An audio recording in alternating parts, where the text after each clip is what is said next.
Mga kamalay, samahan nyo nga pala kami sa pag-roving sa labas.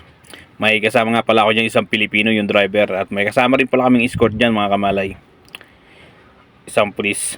Ayan mga kamalay, rurundahan natin yung mga sasakyan dyan. At yung mga sasakyan nga pala dyan, pag hindi nirurundahan, nagdo-double parking. Hindi sila nag-aayos ng pila. Kasi ang pila nga pala nila dyan mga kamalay, pagpapasok ng mga truck, kailangan isang pila lang sila mga kamalay. Para yung mga palabas ay makakadaan ng maayos. Ganyan pala buhay namin dito mga kamalay sa Congo, Africa. Ayan, magro-ronda na tayo mga kamalay. Ito nga pala mga kamalay, dito yan tayo sa mga labas mga kamalay. At makikita mo rin yung mga kabahayan dyan mga kamalay. Malapit na tayo sa mga kabahayan mga kamalay. Galing nga pala tayo sa may baba, papasok tayo sa may gate mga kamalay. Ayan, talaga maraming mga nakaparada mga sakyan. Ayan mga kamalay, yung bahayan dyan sa labas mga kamalay. Mga daming mga bahayan dyan. Ayan mga kamalay, talagang kailangan maging alerto talaga tayo mga kamalay pag dito tayo sa labas na duty.